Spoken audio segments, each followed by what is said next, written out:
हाम्रो गाउँघरमा चाहिँ मजाले यसरी धान सुकाइन्छ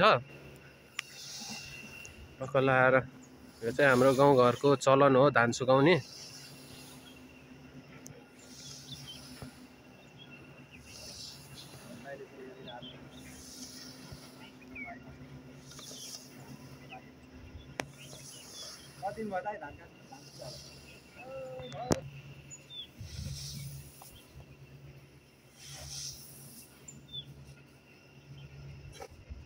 यो चाहिँ धान पानी फ्री हैन दाइ।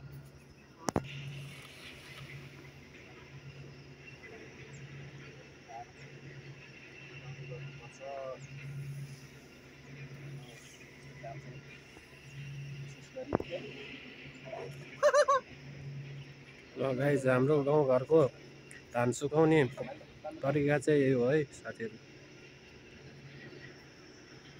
टक्क छतमाथि मजाले घाम लाग्छ यहाँ चाहिँ मजाले यसरी धान सुकाउने तरिका।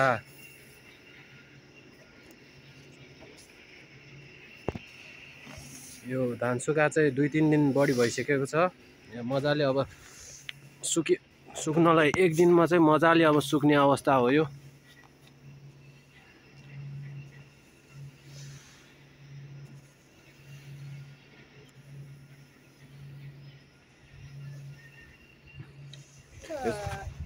यो धानको नाम चाहिँ शङ्कर धान हो जस्तो छ। ल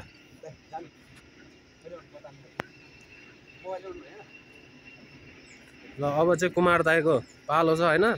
कुमार दाइले ल कतिको चाहिँ धान सुकाउन जान्दो रहेछ त गाइजहरु हेर्नुस् है।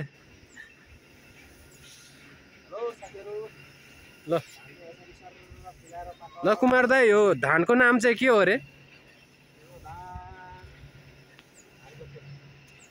ए कुमार दाइ पनि फेरि हावा गफ हान्दिहाल्नु।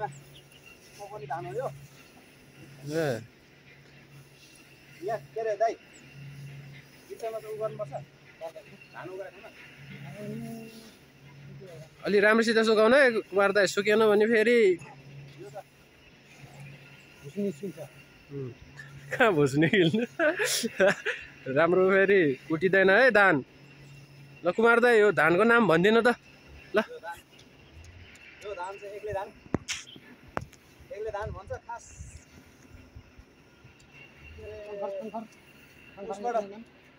के भन्छ कृषिबाट सिफारिस गरेको शङ्कर होइन। कृषिबाट सिफारिस गर्दा चाहिँ यो धानलाई चाहिँ शङ्कर धान भन्छ। ए शङ्कर धान भन्छ यो। भात खानको लागि एकदम स्वादिष्ट, उत्पादन बढी हुने। अरु यो धानको विशेषता अरु के छ र? यो धानको विशेषता भनेको धान कुटेपछि चामल निस्किन्छ। यो धान पनि अलि धेरै नै फल्छ हैन र अरु धानको तुलनामा? अरु धानको तुलनामा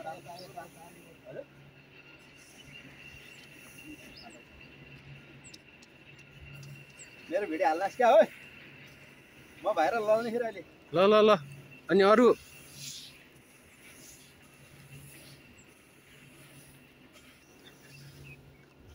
ल भनिदिनु त। मजाले सुकेको धान सर्लङ बस्छ।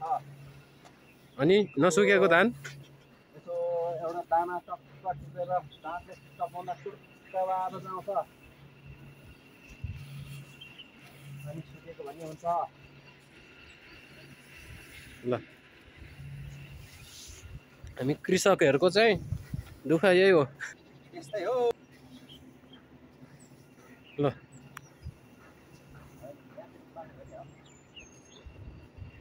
हाम्रो गाउँको जल्दो बल्दो कृषक चाहिँ हाम्रो कुमार दाइ हो है साथीहरू। कृषक किसान भन्यो नि कृषक भन्यो नि हाम्रो कुमार दाइ हाम्रो गाउँको जल्दो बल्दो। ल